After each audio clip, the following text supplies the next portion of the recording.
tune into First Round Fantasy. You're talking to some guys who make it to the championship.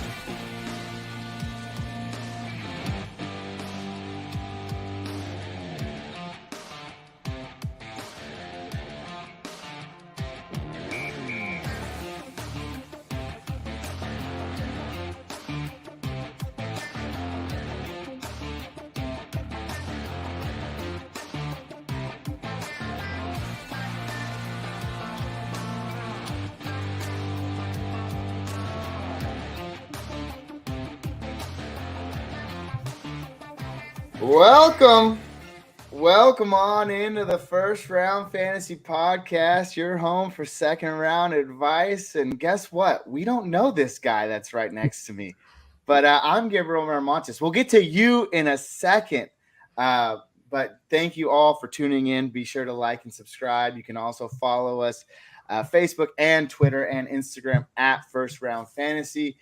You can also follow us where you get your podcasts. If you're looking at our faces here, that's YouTube, but you can also listen to us anywhere else, Spotify, Apple, and anywhere else you listen. That's pretty much it. Welcome to the show, Nate. Your hashtag is covered, so you'll have to say it out loud. How's it going, man? How are you? Good. I'm at Nate Cheat. You can find me on Twitter. And yeah, man, thank you so much for inviting me on your show. No problem at all. And, we were kind of like shooting the buckets here right before, and the internet connection was kind of poor, and now you're like emerged as this crystal clear blossom of energy, and it looks really good, man. Awesome. But really quick, at Nate Cheat, there he is, guys, and we'll be sure to plug that in at the end of the show. Graphic designer, contributor to the main thing I wanted to talk about, and obviously you want to kind of promote some other stuff here today, but the IDP, guys, is a really cool website. You guys have tons of articles on there. And I got to be honest with you, I did not know what IDP stands for the longest time until I realized, oh, wait, that's a type of fantasy. But just give us a little bit, man. I love the content you guys have up there. Yeah, absolutely. So IDP, individual defensive players, it's essentially scrapping team defense and going with the actual guys, drafting, from some people will play with one defender, and which is kind of like playing with one offensive player. We can get into that debate later, but I like to play with full team defense, full defense. So like multiple defensive tackles, defensive ends, linebackers, cornerbacks, safeties. Like, let's balance that team so it actually looks like what's on the field. And so I've been playing that. I've been playing fantasy football for close to, I think, 15 years. It was 2008 when I first started, playing fantasy, watching football. So while that seems like a long time, when you talk to a lot of people, like people have been watching football since the 90s and stuff. So I still feel like kind of young to the sport, but I could still, chalk it up with the best of them as far as talking about it and whatnot. But my old roommate and he's like my best friend. We've kind of we don't live together anymore. I got married. He has a career that takes him around the country. But when we were living together as roommates, we were just always talking about football and IDP specifically. And we decided to start our own podcast. This was the IDP guys back in 2017, which was just two random guys that just turned on a microphone and would talk into it. Back then, the IDP landscape was pretty barren. There were about 2 real shows out there that people listened to, and they weren't necessarily the greatest, sound quality issues or lack of consistency. So we came in and we're like, we're going to do it every week. We're going to make it entertaining, and we're going to focus on good quality, as far as sound and, trying to get on YouTube and stuff. And that's really where it started. And it blossomed into, I'm a website designer, graphic designer, audio engineer, video engineer, all of those things that I've both went to school for, but had to learn along the way just to make sure the podcast went out. And so we turned that into a website that, has attracted really smart individuals to come and write for us. And very recently has attracted investors that have, started pouring money into the site to help us grow. And we've got a staff of, I want to say there's 20 to 30 guys that are involved right now. And, we put out some really high quality articles. I've got a background in journalism, so I bring that to that experience to the site and what we publish. And it's really awesome. I feel like we've made a major impact in the IDP world, and the whole goal is to help people, like yourself, who, maybe have never heard of it or don't know how to play, have a resource to take that first step and get involved. We go out and try and push and see if we can't bring more people into the community, but also we provide content for those guys that are researchers, are veterans of the game that know the ins and the outs, and so we try and find those provide that information where they can go through and research snap counts and just defensive schemes and all that kind of stuff. We're primarily a dynasty focused platform, but we do a lot with redraft. The problem is redraft is really only relevant for, outside of in-season content. It's relevant for about 2 months. So you can't really work all year for 2 months worth of work. So of content at least. But we've got a really awesome subscription base where we have rankings that combine IDP and offense and go 700 players deep with, I think it's like 5 rankers for consensus right now. And we just launched the IDP draft kit, which was a partnership with a couple other brands, which is essentially the IDP version of the Fantasy Footballers UDK. So we kind of crafted a lot of the information as the IDP version of that. That launched on June 1st, and we do we publish a rookie magazine every year that comes out, and you can get it in hard copy form. This here is last year's IDP version, and this year we're doing it as a combined. So we were publishing 2, an offense and an IDP. This year we just put it into one. And the magazine itself is coming out soon, but the information is all available on the website. You get all the profiles, the rankings and stuff. So yeah, it's a lot. So basically, what I got from all of that is that you are the one-stop fantasy shop at idpguys.com, I believe, right? idpguys.com and .org and IDP guys at Twitter on Twitter. You're the one-stop shop for all things fantasy, and especially this. I like to think of it as I took a logical progression into fantasy, right? Like you played some basic 1 QB fantasy, then all of a sudden half PPR, and oh man, PPR, like, oh, this is cool. And then you're playing in dynasty leagues and keeper leagues and 2 QB superflex leagues, and now it's like IDP leagues. You've intrigued me. I like this. It sounds interesting. The question I have for you is you were mentioning how you like to kind of play the whole field of the defensive realm there. So are your starting lineups like, you have at least 10 offensive players, then you have like 6 or 8 defensive players. So you guys are scoring a ton of points, right? Yeah. Well, generally I try and go for 11 and 11. So 11 on offense, 11 on defense. Whether that's adding in flex on offense or 2 QB for your offensive roster, but on defense, if I can get to 11 there, that's awesome. But bare minimum, really, I'll play 6. Like that's kind of, because if you think about it, think about your offense, all those different positions and how they score and everything. If you were to have one offensive starter, like it would always be a quarterback. And if you're in a 12-man league, you could pick any of the top 12 and they'll all score the same. Yeah. So essentially it doesn't matter. So kind of piggybacking off of that, when you're looking at the defensive positions, and this is kind of funny because I have not played IDP before. I'm interested. I'm intrigued. I want to now, especially talking with you a little bit before the show, and then obviously your elaborated response right now. but it's kind of funny to me because I don't know anything about it. So nonchalantly before the podcast, I kind of just wanted to think, as logically as I could, can I get the top 5 guys? Because, you have IDP rankings, right? Mm-hmm. So I wanted to just kind of see, could I play IDP like without really knowing, having limited knowledge? Maybe I have to buy the IDP draft kit for this season. I don't know, maybe.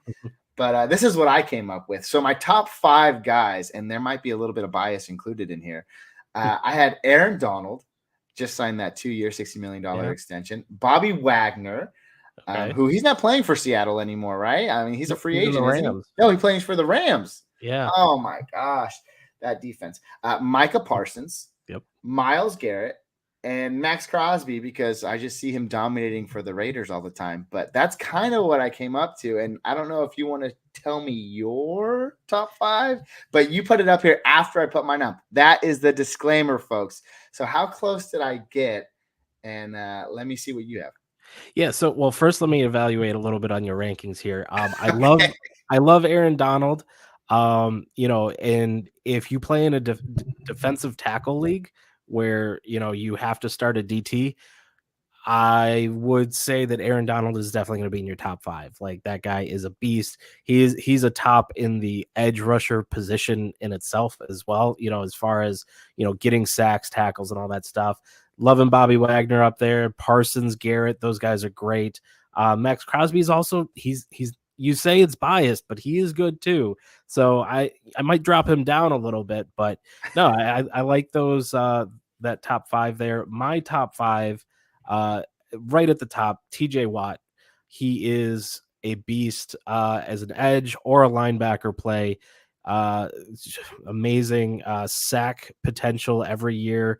And then he gets a solid floor of tackles. So that's really what you're working with is for your players. You want tackles and you want those big plays, interceptions, sacks, and depending on your league, your sacks might stack to where you get a score for the sack, you get a score for a tackle for a loss, and then if you have QB hits and then that tackle, so that could be a 10 to 15 point play right there. And TJ Watt gets those a lot. After that would be Roquan Smith. He's about my top linebacker if you take TJ Watt off the board. Roquan Smith just dominates that interior of the linebacker core there in Chicago, and he remains a top option. Just like you, I've got Myles Garrett. Hey, I got one. Yeah, he is an amazing defensive end as long as he keeps his hands to himself and doesn't go crazy on an opposing quarterback. I like him, and constantly at the top of the defensive end rankings. Micah Parsons as well. He's I think I'm a little like you have him at 3, I have him at 4. You telling me I got another one? Sweet. Yeah, with a that rushing edge rushing potential there. He came out his rookie year and really kind of he made a name for himself. Yeah, like it was exciting to watch him play for sure. Yeah. And then the last one is Darius Leonard. He is also another super top option. When he came out his rookie year, he blew away previous number 1 linebacker scoring for IDP. It was like his tackle numbers and what he was doing on the field. Those previous like Bobby Wagner's and I'm trying to think. If you go back to like Luke Kuechly, Paul Lesney, these guys that always kind of remain at the top of the tackle numbers. He came in, Darius Leonard, and he just set a new bar. So he remains up top. I think he's dealing with a little bit of an injury this year, which is going to keep him out of the off season for the most part. But I'm very confident in him coming in and just being regular Darius Leonard. A great option for your linebackers. Yeah, Indy is a good team overall. I hope I don't want to be biased or anything, but I hope Matt Bryan can can push them to the next level. But that division or that conference is just very, very tough. But hey, I like it, man. So there you guys go for an IDP specialist. That's what we're going to call you today. You heard it here first. Me, myself, I'm not too far off. So I like it. I like your explanations. I wouldn't have put TJ Watt up there, but I guess it's just because I thought this guy's an old, ancient has-been by now. I mean, it just seems like he's been playing for so long. Don't look at me like that. You're thinking of the wrong Watt. Oh, my God. This is the Pittsburgh Steelers' younger brother, Watt. TJ Watt's like a baby. This is why I don't play IDP. It's a whole side of the field you have to worry about. When you're on the offensive side, you just kind of look at cornerback matchups and maybe you're going to look at the strength of schedule. But holy cow, yeah, you got me thrown all over the place now. Yeah, I mean, you would look at the, anyone playing the Steelers, your running backs going up against TJ Watt, like Exactly. your quarterbacks, like you put, trying to think here of a really. Well, you put Jared Goff on the opposite side of TJ Watt, and he's gonna land on his butt a few times. So, yeah, he's a force to be reckoned with, whether or not you play IDP.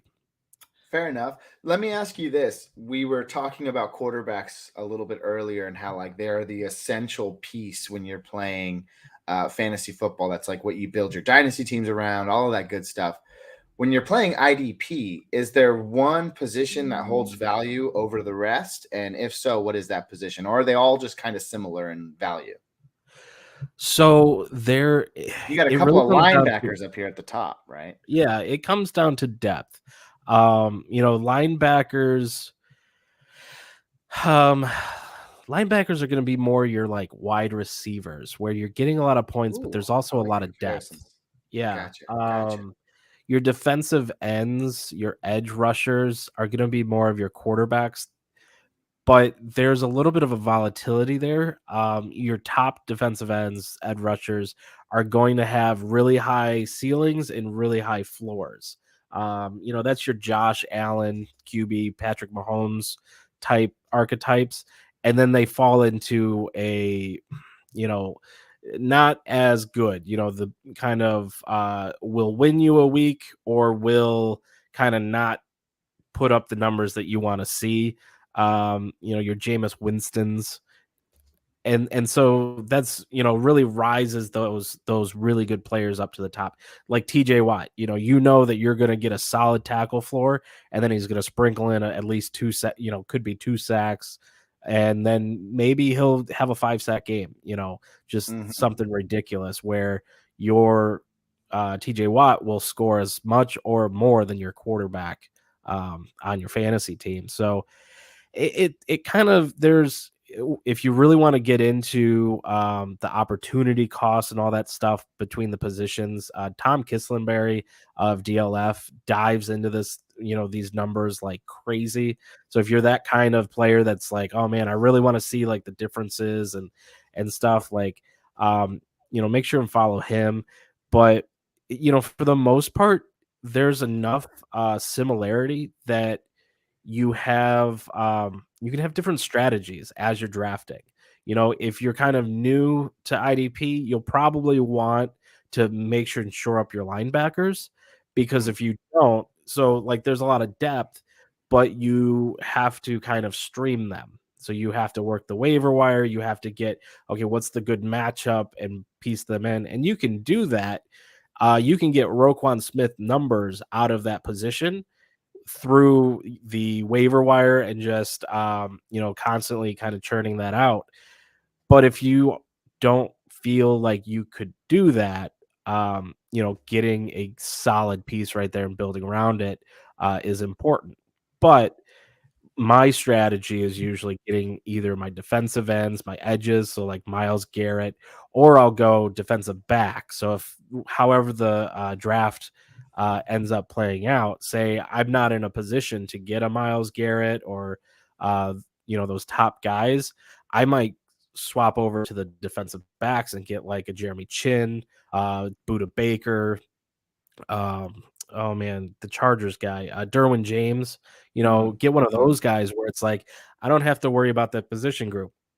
These are, every week starters, and then I go through and I kind of piece together the other positions throughout the draft and in free agency and in off the waiver wire. So it's kind of like a tiered system then, right? I mean, just like you would see in your offensive rankings, you kind of have defensive rankings, and within those rankings, there are, positional values and whatnot. So that was a Yeah. really good description. And I also like the other shout out there. This is just, we want to promote everybody. So I love it. I love it. But before we move on and talk about some other things, I want to specifically mention one other thing about IDP, and everybody loves sleepers. Mm-hmm. And you have two of them. You have graced us with two sleepers. So who do you have? If this would have been last season, I might have said someone like Mbakwe, the edge rusher for the Oakland Raiders, now Indianapolis Colts. But I don't know what I'm talking about. So I want the viewers to hear from someone who knows about IDP. What are your two sleepers that you think are just gonna like totally outperform their ADP this year? Yeah, absolutely. So, first, I'm going to go with a defensive tackle that moved from Washington to the Panthers, Matt Leonidas.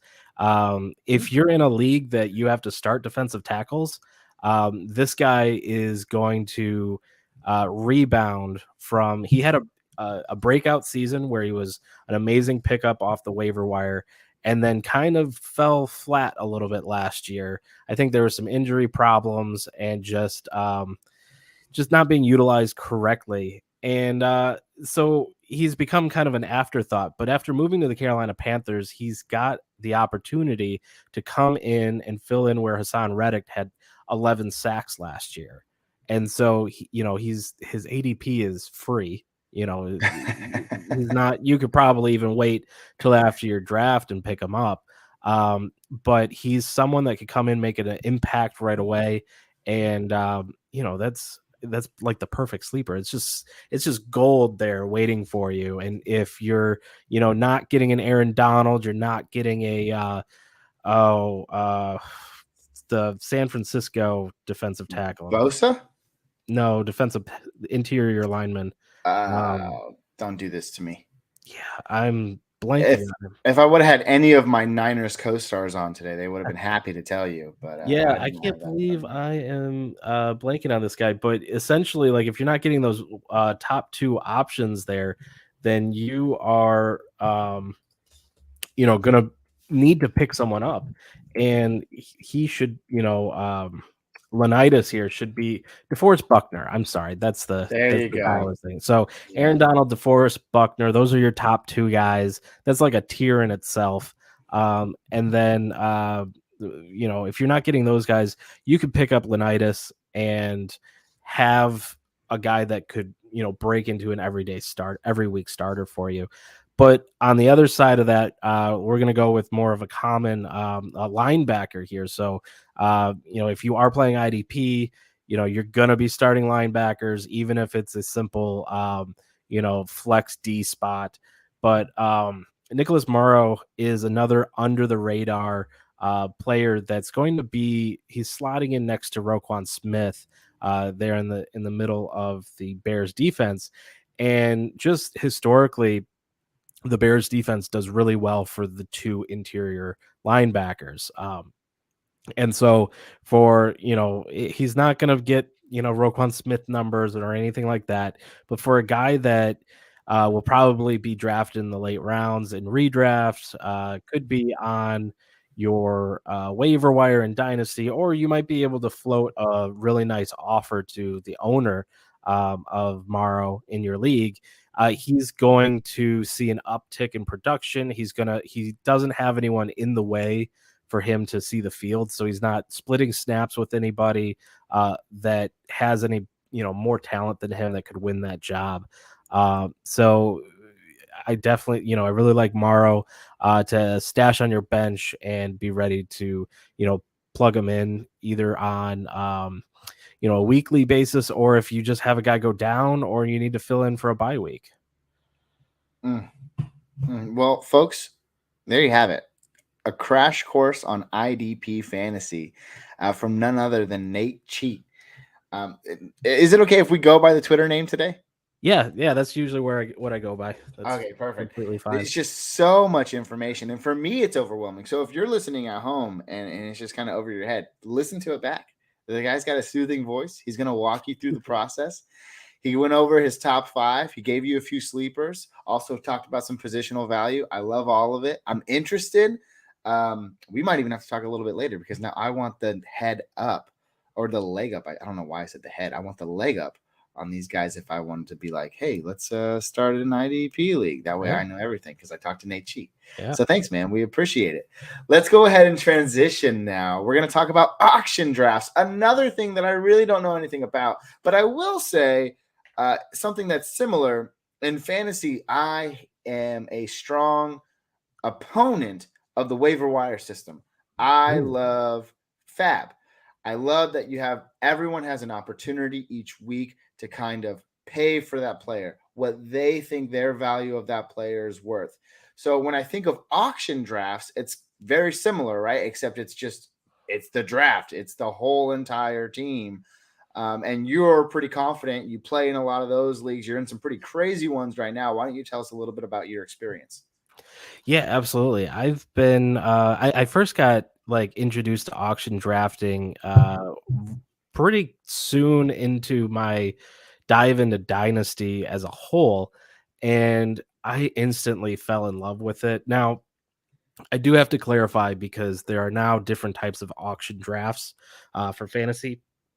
Some of them do one player at a time, and everyone bids on them, and then that player goes off and is won by someone. It's almost like going to an art collection, and there's the guy at the front that's saying, "Hey, here's this awesome piece of art," and everyone bidding. I'm actually really not a fan of those. What I like about auction drafting really just gets not diluted, but just completely taken out when you only have one player up at a time. I do like slow draft auctions where you have up to 100 players on the board at once. Oh, And wow. yeah, so what I love about this is, in another life, I would probably have been like an economics major or something within that. But like the strategy that you go into an auction draft always changes all the time. So you'll go in and you'll bid and you'll say, okay, and essentially all these players usually have the same value. It's just percentages of the total, economy of the draft. So if everyone's got $120 million, you know, a Josh Allen is going to take 30% of your total budget to be able to bid and acquire him. So, being able to go in and like watch all these things, no matter like the budget level of and understanding like, okay, this is probably the value where he's going to go. And then you go, back and forth. And I always do non-proxy. So you have to actually make the bid. So it's not like eBay where you say, well, I'm willing to go up to, $200 and he's at $1 right now. Gotcha. So it's kind of like an auto bid system type of thing. Well, that would be a proxy bidding. Yeah. And so I don't do, no proxies, 16-hour clocks. So you have to have that high bid for all 16 hours to get him. And with 100 players, there's a lot of strategy of going in on one guy and saying, okay, I'm going to invest heavily in quarterbacks. So now I'm going to probably cut back at my wide receivers or my running backs.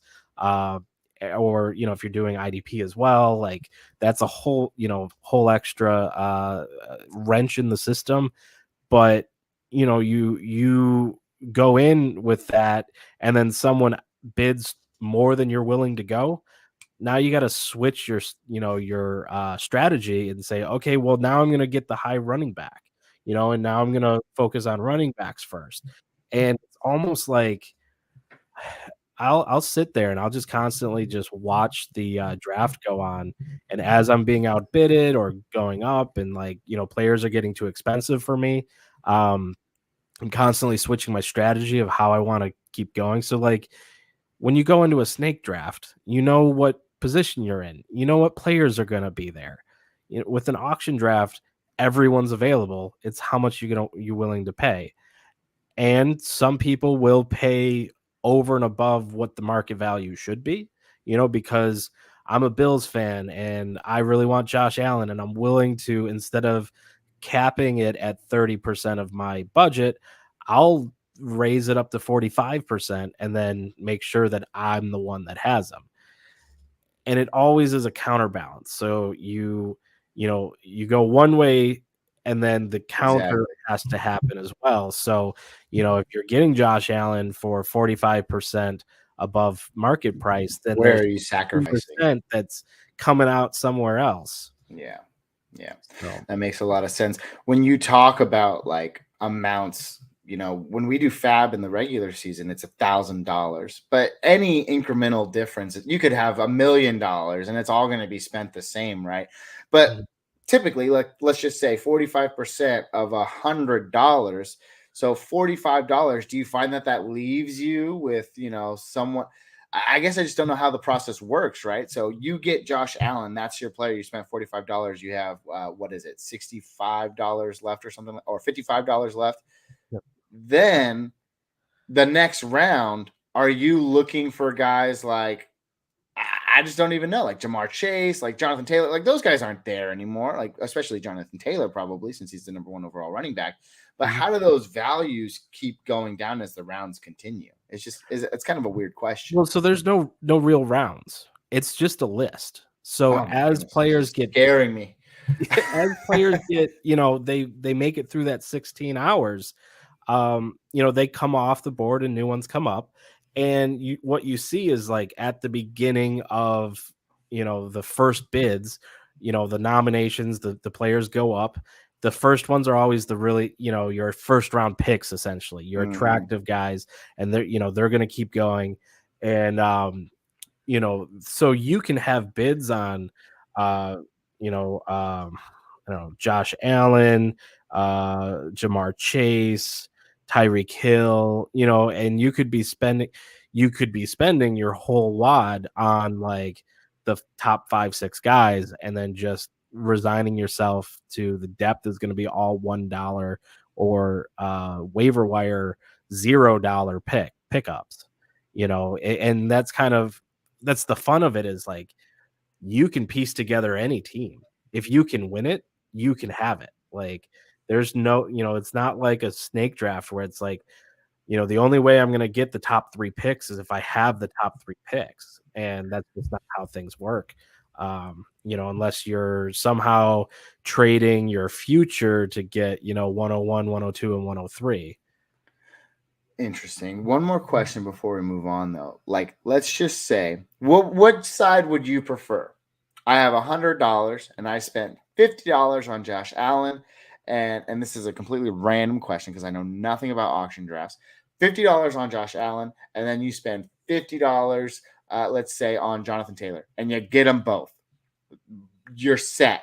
Or you spend $10 a piece, but you get 10, I don't know, solid role players. Like, who comes out on top? Let's just say they're both really good with managing teams, but this guy just completely dicked off at the draft. He's got Mhm. Jonathan Taylor, he's got Josh Allen. Who comes out on top? Like, who do you think? What would you rather have? Josh Allen, Jonathan Taylor, or a bunch of role players? And when I talk about role players, I'm thinking about like, RB2s, wide receiver twos, Yeah. maybe 3, a shitty Well, tight end. What do you think? right. And so one of the things is, you got to make sure and field a team. So if you spend 50%, 50% on 2 guys and you got to start 11, you're losing every week. But it's Are essentially there like, guys that are worth 0? Like, once yeah. everyone's out of money, are they just pulling guys at that point? Yeah, I mean, think of the guys that would be available after a snake draft. The guys that are Like on the somebody waiver we're wire. going to be talking about today in a little bit, Jared Goff, right? Yeah, yeah, exactly. Okay, good to know. Good to know. And so, it's also like diminishing returns. So, like, higher player values are going to be more expensive. But as you go down, your wide receiver, your quarterbacks are going to be really high. Your running backs are going to be less so.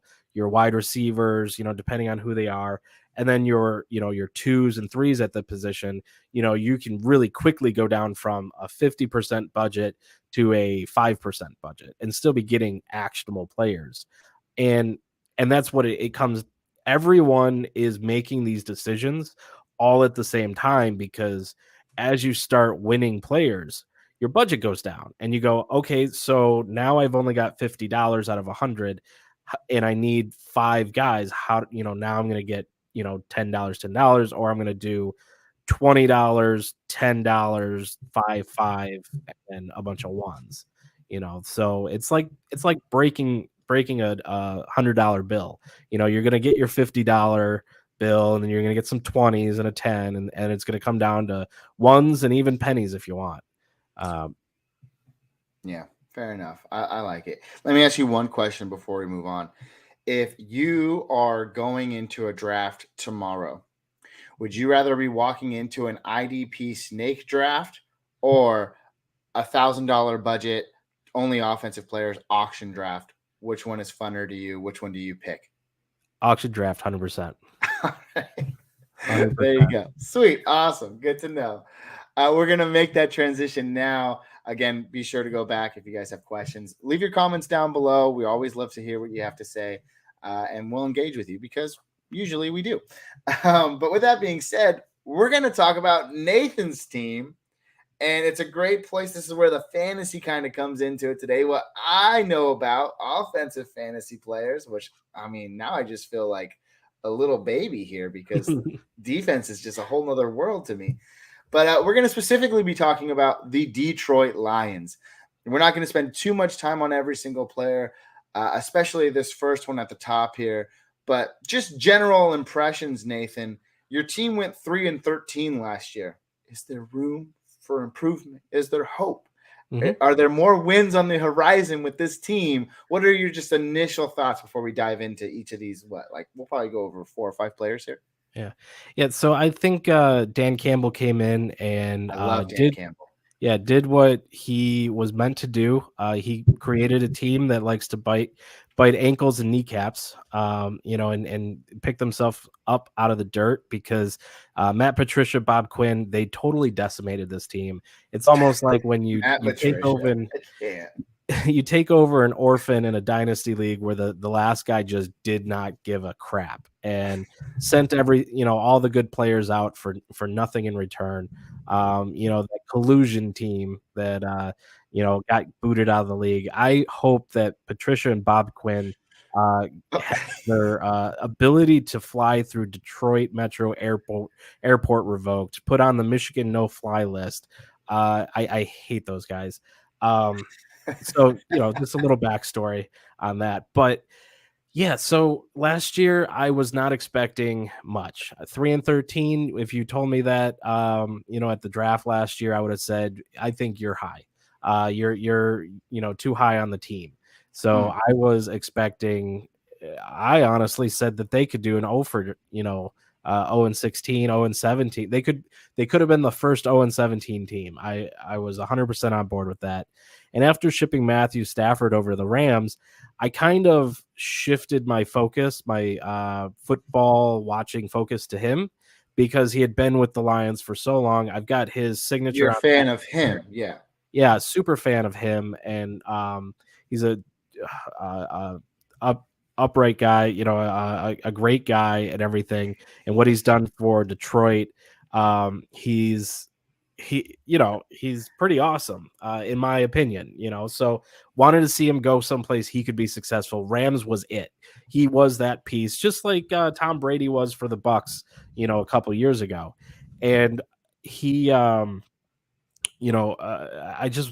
was watching them and knowing that the Lions were going to be terrible. And so and to the point that in November, when the sports books opened up for us here in Connecticut, I put $50 on the Rams to win the Super Bowl. Look at you. Yeah. So I put my money where my mouth was. And that came back with a $350 profit, which was pretty nice. right there. It's much So, better than me putting $50 on the Raiders every year. Just yeah. that I like thinking more logically, like you had. Maybe I should switch it up. But so, the Lions last year, they went into the bye. They went past the bye with no wins, and then finally got their 3 that they eked out. But if you go and look at those scores, they were Close getting games. Is well, that what they you're were going to getting say? blown out pretty consistently early in the season, but once the bye hit, there were There you 5 games within 3 points that they go. lost.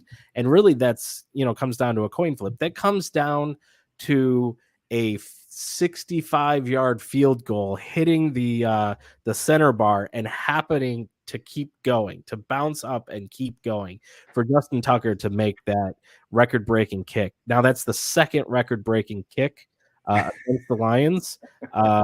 So it's and the first one was Matt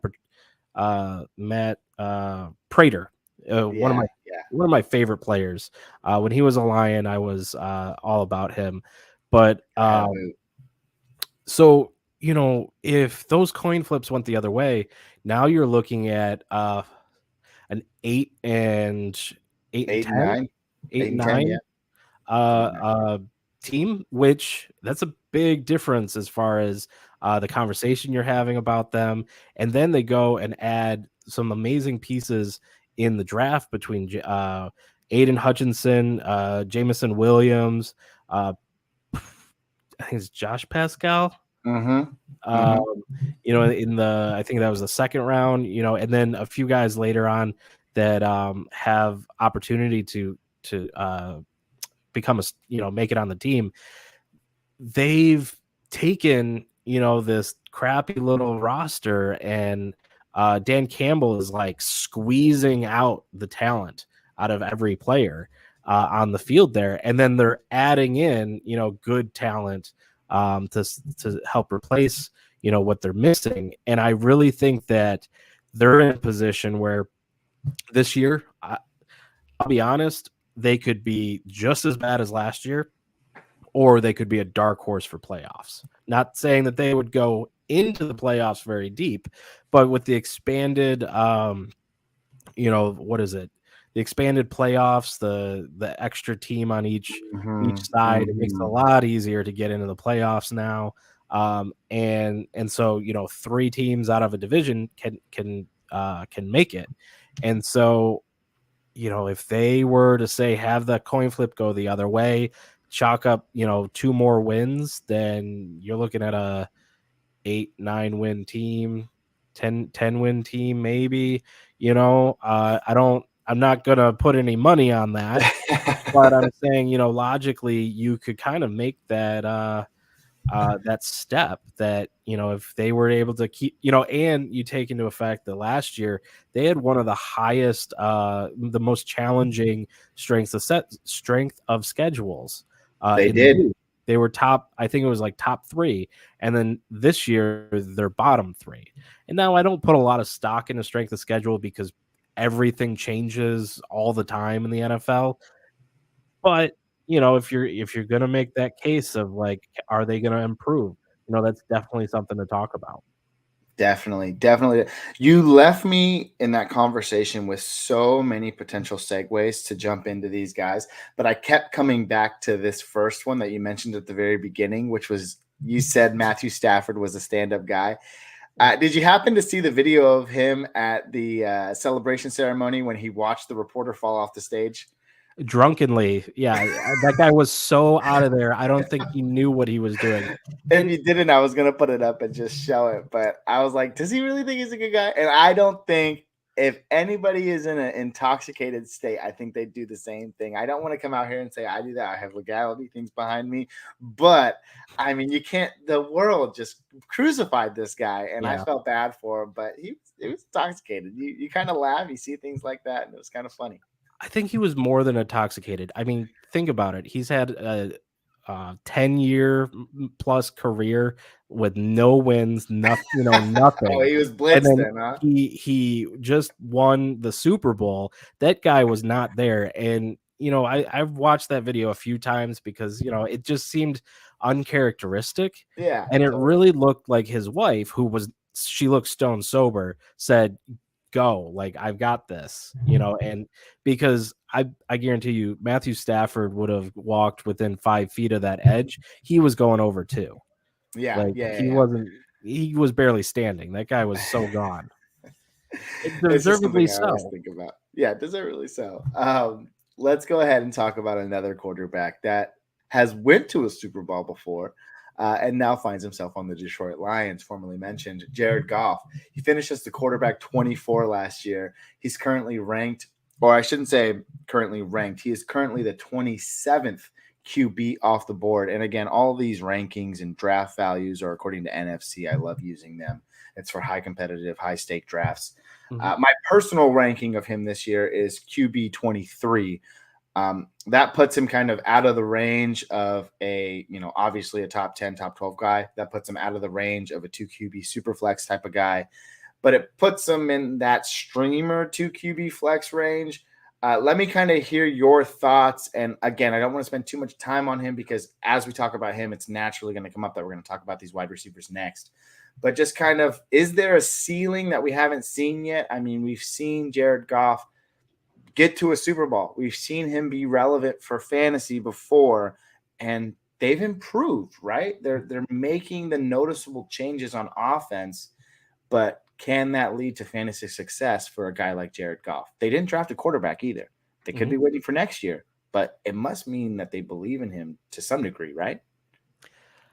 That, and they have a lot of money tied up in him. So they can't really, it's a It's a Jimmy G situation, right? They can't get rid of him. Yeah, well, after this year, it's pretty much free to get rid of him. So as long as they don't do it before that, and then you're talking, a whole lot of cap space eaten up there. But I like him at the QB3 with upside. Pretty close to where I think I'd be a little bit lower than what you're at, because a 23rd, 12, 20, 24. So that's almost a QB2. I think that he's got some decision problems that I saw last year that really stood out to me. And unless they get that fixed, unless Dan Campbell is seeing that and saying, okay, let's go through this game film and say, like, why did you throw into double coverage right at the defender's face, rather than this guy over here that was, 20 yards further down the field that was wide open and would have scored a touchdown. Like, what's going on here? And that's really my biggest issue with Jared Goff. I think that just about any quarterback in the league, like, they've gone through a lot. They're, really talented individuals. I think there's kind of small differences between most of them, but those small differences turn into whether or not you're a Patrick Mahomes, Josh Allen, or whether or not you're a Jared Goff, Derek Carr, Matt Ryan in the league right now. And I think Goff has a potential. I think he's got more of a potential to have you boom weeks based off matchup. So really great guy to pick up off the waiver wire at the end of your draft in a super flex to fill in on bye weeks.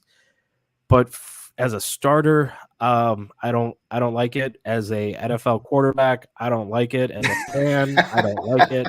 I really wanted them to pull some weird magic last year and ship Jared Goff off for another first round pick. I would have taken them eating all of the cap space hell that they would have been into, but getting a guy like Fitzpatrick out of Miami, just come in, be super swagger, enjoy just like him gunslinging around. We would have won the same amount of games. This would have been a little bit more enjoyable, right? A little bit more of a roller coaster. Gone out and got his uniform. Unfortunately, he retired this week, so my dreams of that are kind of going by the wayside. I mean, he could still pick up the phone, come in as a backup. I would be all about that, but Jared Goff just doesn't do it for me at all. So, in fantasy, getting him as a QB3, you could do worse. But there is a caveat to this, specifically Jared Goff. Your Detroit Lions are going to be the featured team on Hard Knocks this year. Yep. And I don't know if you're familiar with Hard Knocks, the HBO documentary series. I love it. Yep. But they were with the Rams last year, or I think 2 years ago when the COVID episode with them in San Diego. So he's going to get to double time. So I always have a little bit more of a bias for those guys because the show really likes to tie you into a story. So I like Jared Goff. I liked him when he was in LA. I just want to wish him the best, but he's not the best. So I guess that's kind of where the cookie crumbles, right? Absolutely. Hard Knocks for me is how the season starts. That's when that first episode kicks off. That's like the unofficial beginning of the football season for me. So let me ask you this: did you watch the in-season first season that they're doing now? I think last season it was the Indianapolis Colts. I didn't really watch it too much. Like you said, I get really hyped. I'm like, football's coming when I see the HBO Hard Knocks preseason show come on. But the in-season one, I didn't really watch too much. But I'm thinking I might give it a try this year. Yeah, I didn't. It wasn't for a lack of interest. It was for, us content creators, guys that are covering the fantasy or football. It gets really busy, in season. Week You're putting out weekly content. You're doing everything that you're doing normally as a fan, and you're just really filling your time. And I definitely wanted to. I will probably at some point before this season's Hard Knocks kicks off, I might watch it, to go back and just consume that content. But the regular Hard Knocks and the fact that it's the Lions, this is like the perfect time for it. Because, one, you've got all the personalities with Dan Campbell, Jamal Williams. I like it. Just everything that's going on with the team. There's no Patricia Quinn, so we're not going to see I don't know. I just feel like if Hard Knocks went to the Patriots and had Bill Belichick on camera, that would be the most boring show in the world because Belichick would just be super vanilla, so that no one could get any edge from anything. And so, that's the same kind of Hey, he's got a little bit of personality. I remember the COVID pandemic draft just a few years ago where he had his dog fill in for him at the draft table. Everyone's got a little bit of sauce to him. Oh, I'm sure he's incredible to his friends, family, those people around him. You don't have to vouch for him. He's a boring guy. Well, I've read his not autobiography, but the biography on him that followed his career and everything. Super interesting. He was actually a coach for the Detroit Lions at one time before going to the Browns, which I had no idea about that. This was back in the 70s. Oh my goodness, man. I mean, all I know this guy is the Patriots head coach, and that's been 22 years now from my knowledge. So I totally get it. I don't know where this guy came from before. Biography seems like a good thing to know. He's a great coach. But let's continue talking about great coaches. You were talking about how you're excited about Dan Campbell and what he's doing there. And you had mentioned earlier how he's able to kind of squeeze and maximize the talent out of these guys. And one of those players was the wide receiver, Amon-Ra St. Brown. And I personally am not a fan of him. But if you were watching our show, or if you ever have watched our show, you know that Justin Morsaz, one of our guys here, is absolutely fascinated by this man. He finished as the wide receiver 23 last year, which in retrospect was just a really strong end to the season once they kind of figured out what they wanted to do. And that's what you were talking about when those games started to get a little bit competitive. Amon-Ra St. Brown was a guy who stepped up. He's currently the 21st wide receiver off the board, which is the middle of the 5th round. Personally, I'm a little bit lower on him. I have him right around that 30 range. And I'll hand it over to you, the Detroit specialist. What are you thinking? What are your thoughts about Amon-Ra St. Brown? Yeah, I like him as a wide receiver 3-4, a solid flex play, a guy you bring off the bench, especially in plus matchups. And I think that we have to.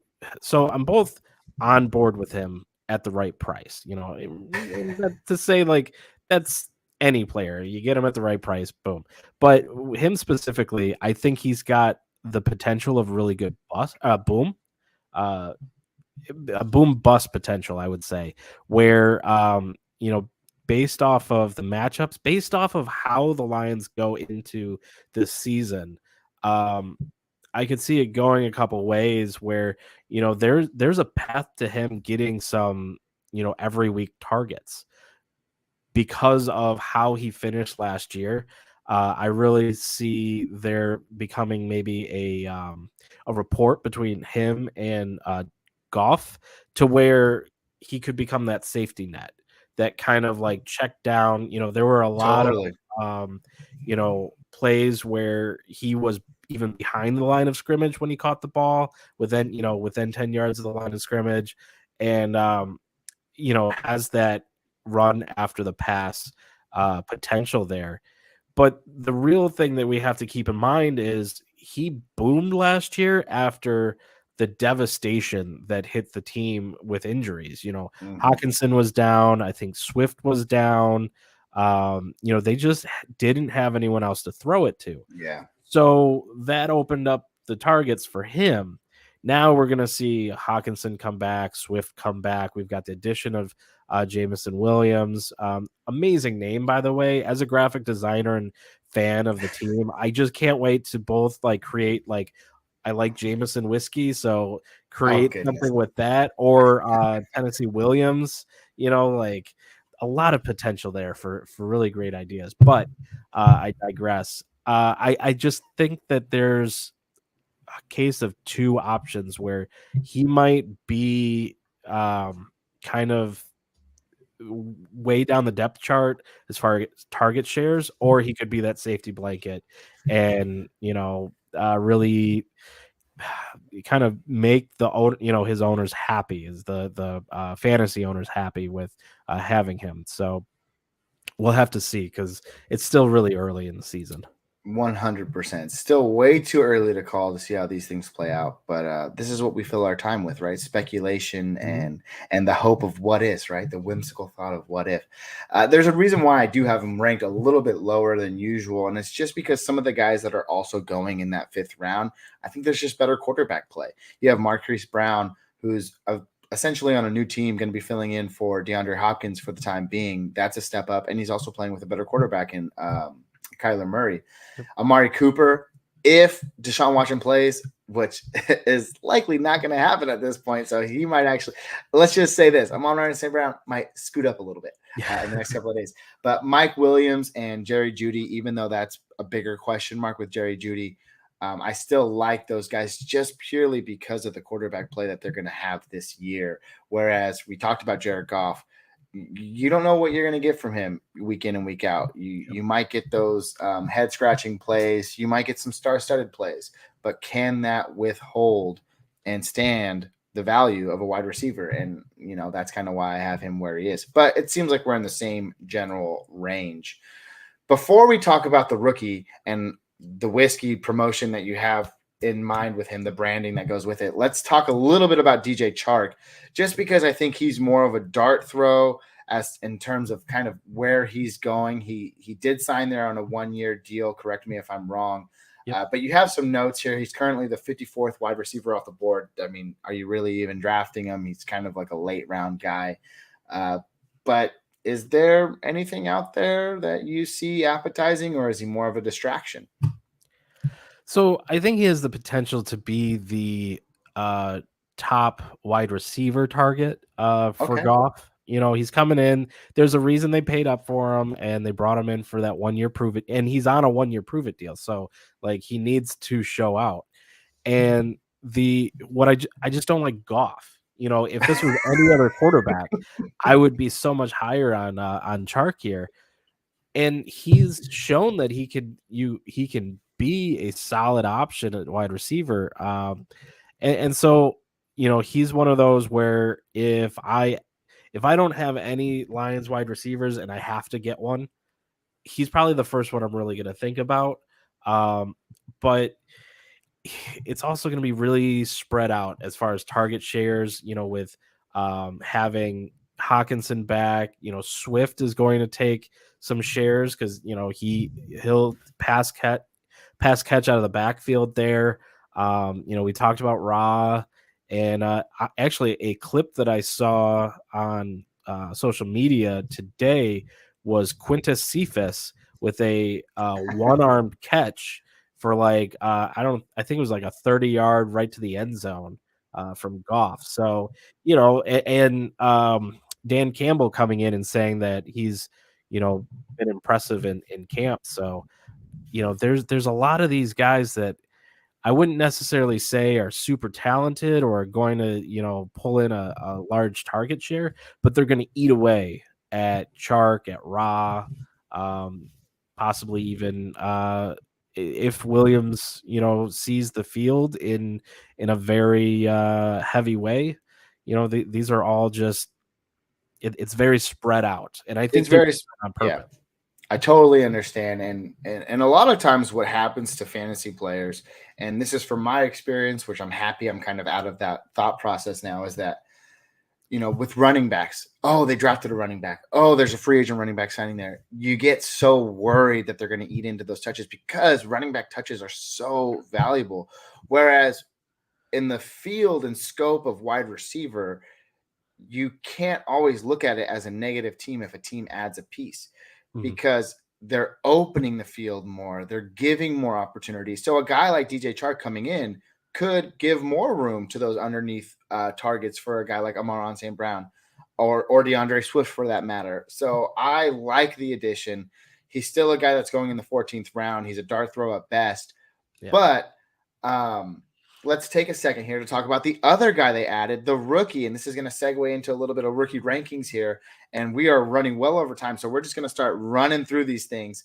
But I appreciate you staying with me. Jameson Williams, Jameson Williams, currently the 53rd wide receiver off the board. So him and Chark going neck and neck. Personal ranking, I have him at 48th. Nathan, in redraft, obviously he's a flyer, but in Dynasty you have him as a top 5 pick. Let's talk about that because it's a perfect segue into your top 5 rookie wide receivers for this year. I have it right now as Treylon Burks, Drake London, Chris Olave, Jameson Williams, and Garrett Wilson. You have Treylon Burks as well, Drake London, Garrett Wilson, Jameson Williams, and Chris Olave. So we essentially have them in the same spot. Is there a reason why you like these other guys a little bit more? For me, we talk about this really great wide receiver class this year, but that's what generally happens. Is that the reason why you see a lot of these guys take so long to develop is because they come onto teams that are improving.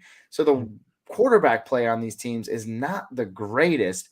And the reason why I have Treylon Burks where he is because you're looking at a guy, A.J. Brown, who just departed, who missed, 4 or 5 games and still had 103 targets. So the target volume is going to be there for that guy, whereas Jameson Williams falls a little bit lower because you don't know how it's going to spread out. But, we're kind of ideally in the same realm here. What are your thoughts? You like the pick in the draft? Yeah. Oh, I loved it. I loved moving up for him. I will say that when it first happened, I thought they were going to get a quarterback there. There were a few things with this draft that I thought was going to go different, but I will 100% say that I'm not a rookie guy. I'm not when it really comes down to it, I like to call myself the guy in the chair. I help other content creators be able to put their stuff out. I'm not really an analyst. As you know, I can talk about football. I can do that pretty well. But when it comes down to especially the rookies, we're getting into a depth where it's I'm stretching it, kind of, making sure that I can talk sensibly. And really what with my rankings here is going a little more so off of, we do ADP at IDP guys, which is just constantly doing mocks and everything. Totally. And what I'm seeing is pretty much this Wilson. So it was Wilson and Olave swap there with Williams right there in the center.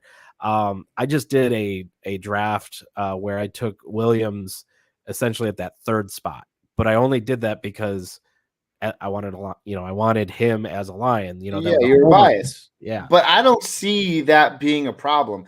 Like you said, these guys are really sandwiched together. I have a couple of dynasty drafts coming up, and I'm almost willing to trade back because I Mhm. think I started with the third pick. I traded back to the fifth. In another dynasty league, I had, I think, the sixth, and I traded it for like a 10th and an 11th. I just think the wide receiver field is so deep Yep. that you really can't go wrong. And I love Jameson Williams for that reason. So I think he's a target for me at that number 5 pick because you have Brees Hall, you have Kenneth Walker, and then the wide receivers really go at any order at that point, usually with Drake London or Garrett Wilson going first. But Mhm. that's the reason why I didn't want 3. I don't really want Drake London or Garrett Wilson. I kind of like a guy like Jameson Williams who's tape and highlight reel, dude. I don't understand how a guy is that wide open on every single play. Like at some point, don't you just triple team? Don't you just have the safety 70 yards downfield and Yeah. the things he's able to do, even post ACL injury? You watch him in his rehabilitation process. I love the guy. It's just the quarterback play for me. So I Yeah. think if there's going to be a rookie that really jumps off the sheet this year, unfortunately for me, it's not Jameson Williams. But that doesn't mean that he's not a nice dynasty stash for next year and for years to come. 100%. And I think that's why he's not the number one is that injury. The where he's going, the team he's going to, the Lions and their QB play. If this was a Stafford led team, and Williams hadn't had that injury, I bet you anything he would have been the number one wide receiver, Mm-hmm. or at least fighting for it. And I want to get him in my drafts, but I'm not necessarily thinking he's going to be a year one breakout. I think it's he's best in dynasty where you're going to grab him and you're going to hold on to him, maybe taxi squad him even for that first year and just watch what happens. Now, that's not to say that some miracle happens and he turns into the second coming of Calvin Johnson and Goff, kind of channels his inner Stafford and some amazing thing happens this year. I guess that could happen, but I don't see it. Really, I think it's going to be Williams is going to go and he's going to rest Chark. They're both going to be over the top receivers, and he's just going to get reps, and it's going to be a little bit of a diversion at first, and then as the season goes, hey, here's a couple bombs to see if he can pick them up. And if we're lucky, Goff will not overthrow him by 10 yards and give him a catchable ball. And, maybe we see an exciting touchdown happen in, week 6 or week 7.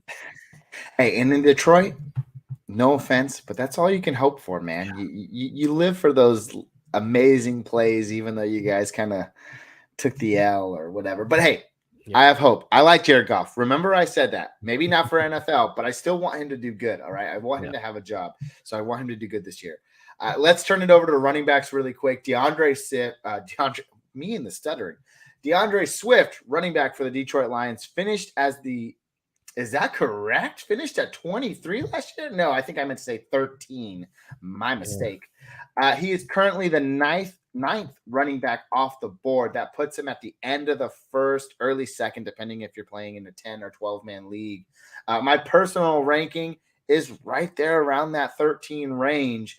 Nathan, you have him a little bit higher, but you're saying that he's usually too expensive for you to draft. So explain that thought process to me. Yeah, so he's going to go at the end of the first round. I have him when I look at the running backs in that top 13, top 15 range. I usually I'll pigeon him right at about 10. But there's other options that I like, or around where he would be going at the end of the draft, end of the first round. Yeah. That I'm not necessarily grabbing a running back there. If we're looking at different tiers and different positions, I would be kind of going for a different strategy than grabbing a running back there. Usually, I might even wait until the snake comes back around and draft my running back in the second round. So that's kind of what it's come down to. I just don't get a lot of him. There's some concerns with finishing the season as well, injuries. He's one of those guys, I guess, kind of like Christian McCaffrey or Dalvin Cook, where you can kind of bank that he's going to miss 2 or 3 games, Mhm. in a year. Now, that being said, you can always, kind of change that and change that narrative around him by finishing solid, a full season. But that's kind of where I'm at. Like, I like him. Don't get me wrong. Like, I just don't get him. I don't draft Yeah, him. I completely understand. I asked you a few questions and you jotted down your notes, and I'll just go through them really quick here. He's yet to play a full season. You touched on that. Does it factor into when you're drafting? Of course, it always says. You hate to, you know, put the injury factor and assess it, but you just do. That's why CMC is where he's at most years these days. Does Javonte Williams uh, does he pose a threat running back, second string? No, he's just a change of pace guy. And then is he a premium handcuff, though? Yes, we saw at times last year that did prove very noteworthy to have. The reason why I have him where he is because I just think that guys like Alvin Kamara who they just progress further and further down because of age or whatever it may be, the way that the offense is, they keep going down, but yet they keep proving that they're valuable for fantasy. And he's currently going right behind him right now. I don't like that. Nick Chubb is a guy who, if Deshaun Watson doesn't play, they're going to shove him down the throat. And he's always a guaranteed guy to get 12 or 13 touchdowns a year, which puts him well above where I think DeAndre Swift could land, even in PPR. And then Aaron Jones is also a guy that's going behind him right now, who I just think has the potential, even with, what is that, AJ Dillon there, to just dominate and continue to have these explosive game-winning, um, moments, these types of games. And that's kind of why, and I know it seems kind of weird the way I'm chopping it up right now, but Allen Kamara, Nick Chubb, Aaron Jones, they give you that home run hitting potential, those weak performances. And DeAndre Swift, capable, shown flashes, but hasn't been able to string it together like these guys have. So that's kind of the reasoning for it. Mm-hmm. Let's go ahead and talk about TJ Hawkinson. He's our last guy here before we give some really quick, really fast keep trade cuts. But TJ Hawkinson finished as the tight end 16 last year.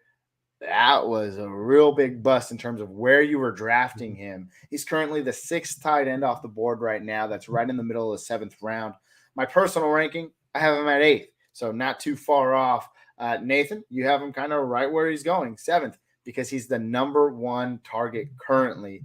For me, he's never caught more than 6 TDs. I kind of like my TDs to have that high potential. Not everyone's a Robert Tonyan, but when they are, it's great news. Not everyone's a Dawson Knox, but when they are, it's good news.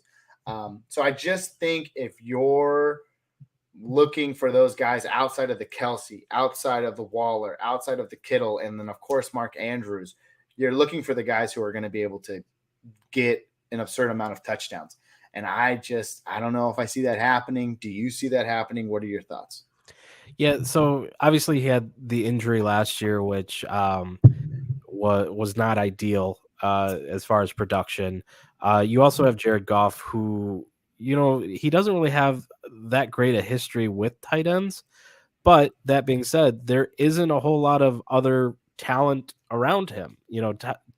Hawkinson is generally speaking the best hands on the team right now. And so, I think Dan Campbell's he definitely knows that, and he's going to make sure Hawkinson is getting those targets. And for that reason, I like him if I'm not grabbing a Kelsey and Andrews, a top tier tight end. Hawkinson's like the top of the second tier for me, which would put him at that like 7th spot, which allows me strategically to get other players and kind of wait on tight end, and then especially in like tight end premium leagues where you're getting extra points for receptions. That's another case where he kind of moves up in my rankings. Yeah, the way I see it here, the guys that are currently kind of going around him in these drafts, I'm actually kind of I'm appealing to it a little bit. I think he is the number 1 target, like you're saying, whereas these other guys that are kind of going in that vicinity, the Allen Robinsons, the Gabriel Davis, if you went 0 RB and you're still going after Damian Harris, which I think that is, I don't know. That doesn't look incorrect. NFC doesn't always get it right. But, that's an option there where it feels like you have a really safe floor compared to some of the other guys that are around him, even Hunter Renfrow and Brandon Cooks going slightly before him. So I think if you're waiting on tight end, he might be that last guy that you're going to take before you just completely just wait and take a flyer later on in the flex rounds. And I don't see a problem with that either way, because like I said, in that range where he's currently going, he's the safest bet in my opinion. Yeah. So. And it all comes down to Jared Goff. I don't like Jared Goff. If there was a different quarterback, Let's TJ put that on the Hawkinson. record. This was the 7th time Nate Cheat has said that he does not like Jared Goff. Yeah, if it was any other quarterback, Hawkinson would be a lot higher up my rankings. All right, perfectly said. Before we close out the show today, man, I'm looking at the clock right now, and we're at 1 hour and 15, and it just doesn't feel like that. So I really appreciate you taking the time to talk to me today. It's been a great conversation. But I always like to close out the show with keep trade cuts because these are the decisions that people are making. And again, these are all according to ADP, according to NFC. We're going to start off with quarterbacks, man. I have Lamar Jackson going in the 5th round, Russell Wilson going in the 7th, and Jalen Hurts going in the 7th. Now, I didn't preface this before we talked about it, but you can come at it with 2 angles, whether it's redraft or dynasty purposes. Kind of give me your explanation. But for me, I am keeping Russell Wilson. I am trading Lamar Jackson, and I am cutting Jalen Hurts. And this is in redraft, not dynasty. Specifically, I just think that the Denver Broncos offense is gonna be something that should excite people this year with the weapons that they have, with the new QB play. A lot of people are jaded by that experience that they got with Russell Wilson last year in Seattle. That was a thumb issue. Hopefully he's healed from that and he can play much better up to where his usual standards are. I'm trading Lamar Jackson just because I think he has high name value. He's currently going the furthest of any of these guys because of that rushing upside. That's why I'm trading him. And then I'm cutting Jalen Hurts, which these are tough decisions. As I'm talking through it right now, I kind of see where your mindset was at. And am I regretting it? No, because I'm standing firm on my decision. But I'm cutting him on the sole purpose of I just don't think that the new regime in Philadelphia has their eyes set on Jalen Hurts as the answer. I think he's for fantasy, which is what I should have been kind of focusing on here. He's amazing. I think he's above all of these guys, and he's currently going behind both of these guys.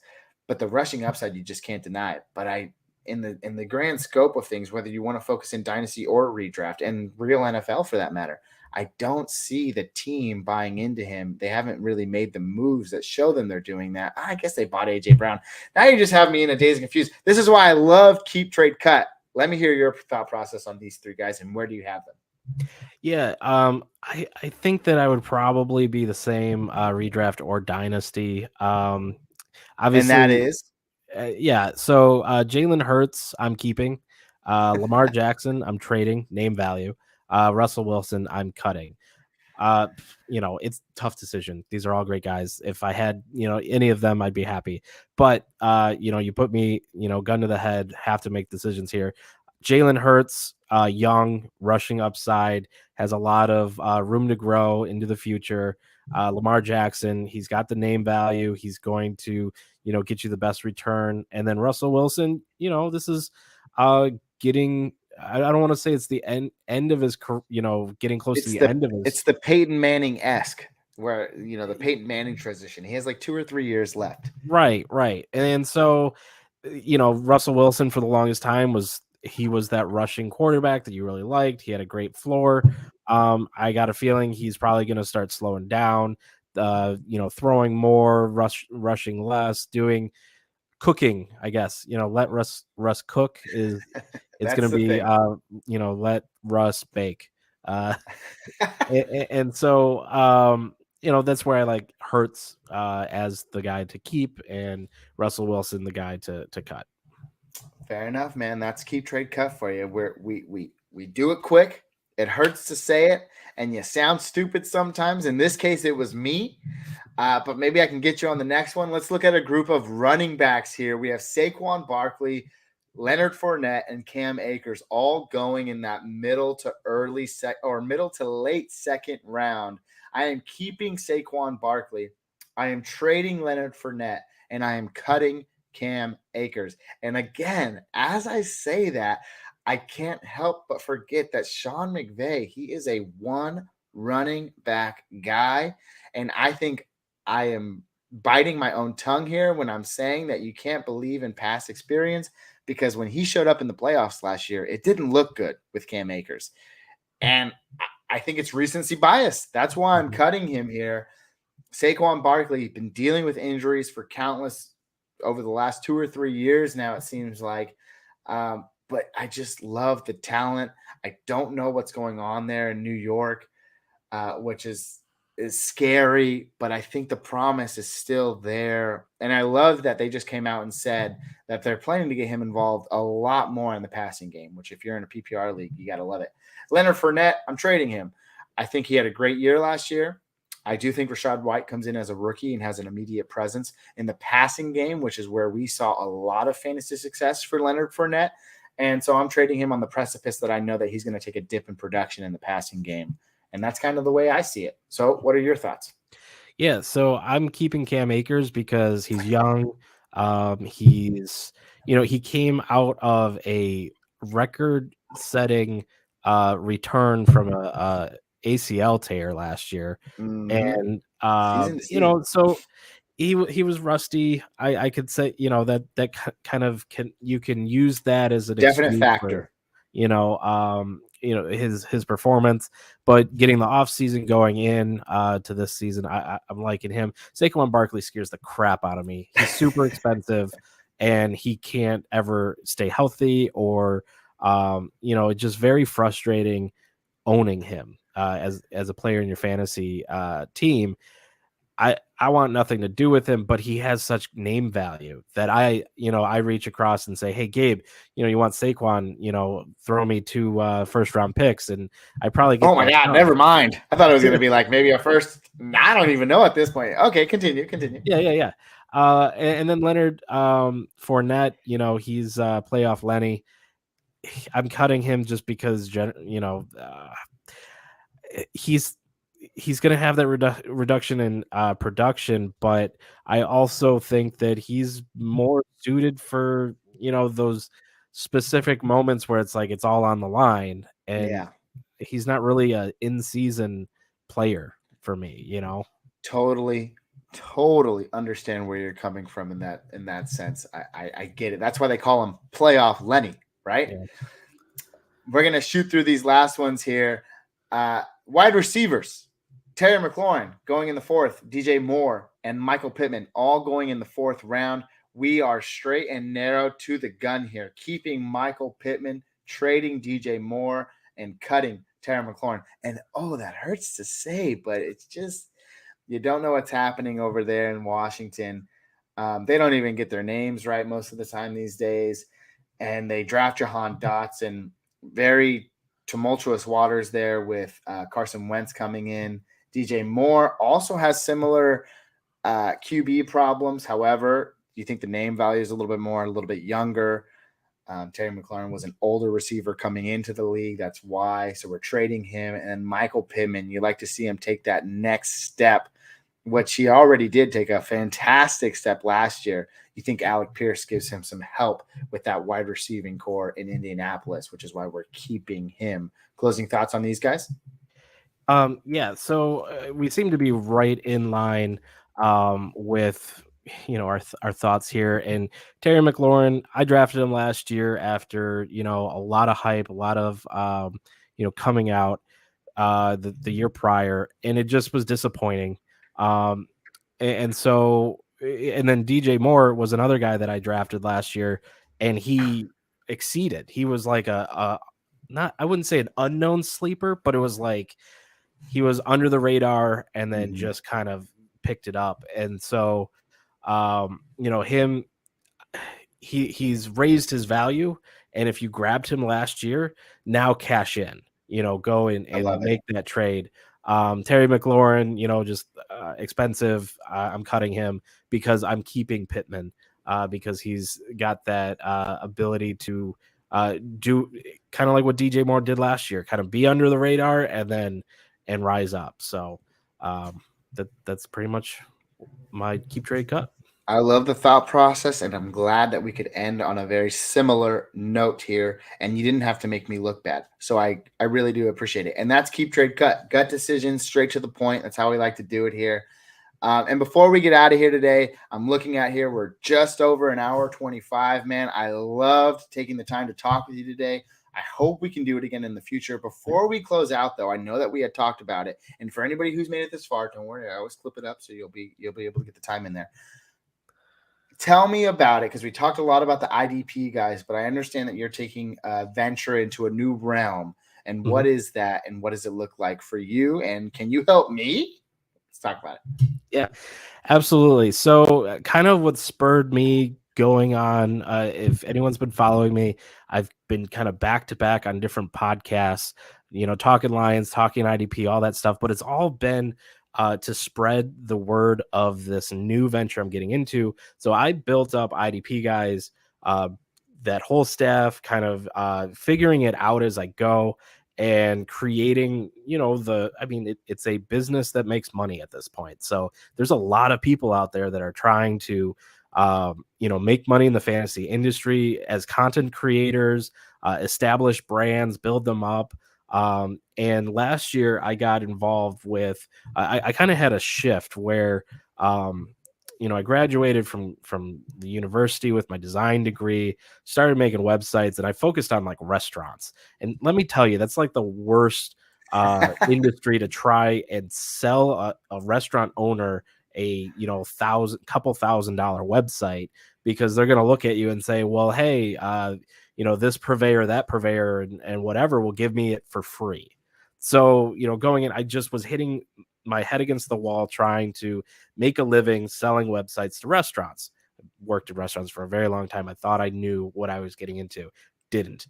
So last year there were a couple calls on Twitter for help between Ball Blast, football, and I'm trying to think. There was a few other ones where they were just like, hey, we've got these websites, they need some help, and we need someone that can do it because it's beyond our ability.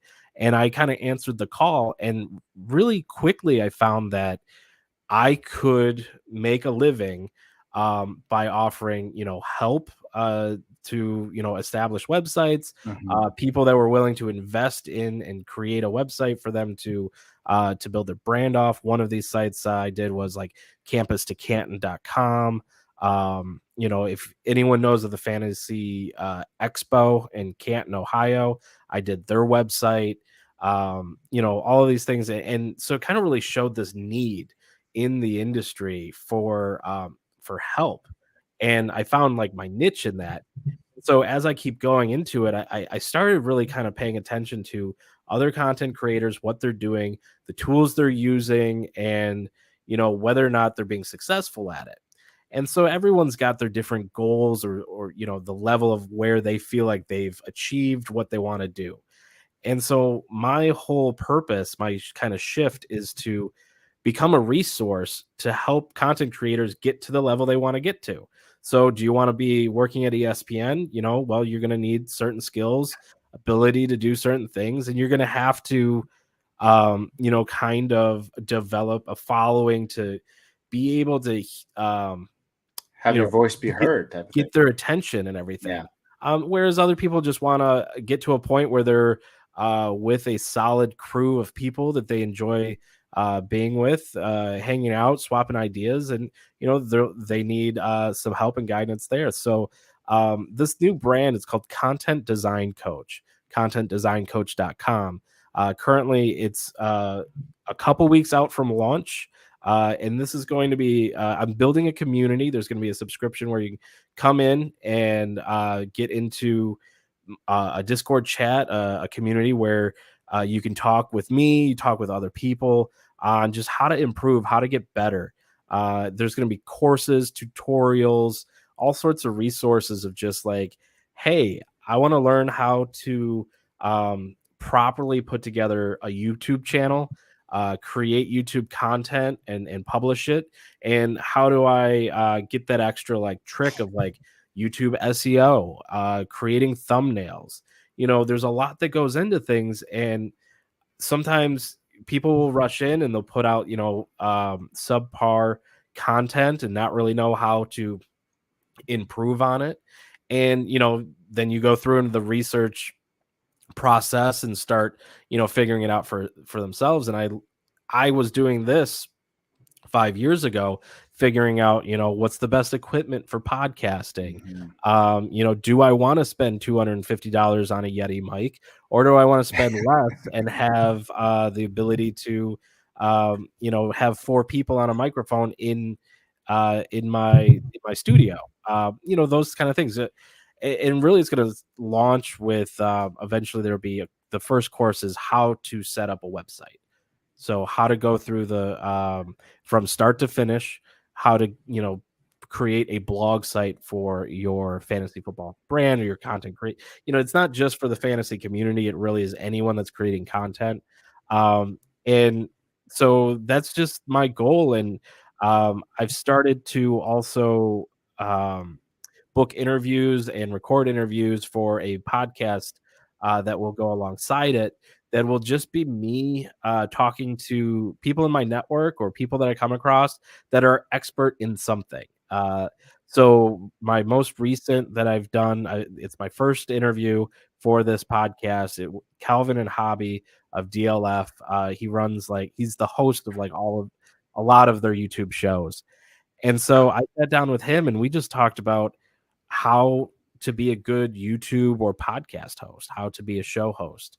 And it was a 2.5 hour, show. And there's so much detail and depth. And we really drill into all of the different things so that, whether you're at work or you're, sitting and wanting to listen to something, maybe you're in the garage working on, your car, and you just want to turn something on to have some background noise. You can listen to the conversation and start picking up some things and some ideas and improve what you're doing, and the whole goal is just to help people get better. I love it, man. It's not just for fantasy. You touched on that. It's for anybody that's interested in this social media realm who wants to improve their websites, who wants to create websites, beginners too. Come one, come all. I love it, man. I don't think there's really a lot out there like that. And I think that you're going to be able to capitalize it. You're such a nice guy. I had a pleasure talking with you today. It was super awesome. You're very thorough in your deliberations, other than the fact that we can't get East Coast and West Coast on the same time zone, right? But everything else flows beautifully. And I just loved having you on the podcast. Just shout out the podcast one more time that you're currently doing, that you just started. And then the website or subscription service one more time so we can kind of end on that before I go ahead and roll out our credits. Yeah, so it'll be releasing over the next couple of weeks. Really, I'm putting together like 5 or 6 interviews so that I can chop them up and do all the really kind of push that content stuff. But when it releases, it will be Content Design Coach. You'll be able to get a Spotify, Apple, all of the podcatchers that you're interested in, and then go to contentdesigncoach.com. Awesome. I love it. Want more of it. That's a song, by the way.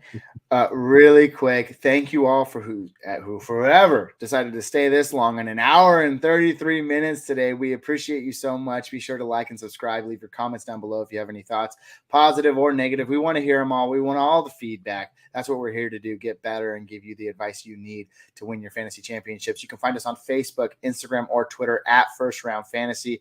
You can also find us anywhere you get your phone, anywhere you get your podcast, most notably Spotify, Apple, or here on YouTube if you're seeing our faces. Nathan, at Nate Cheat.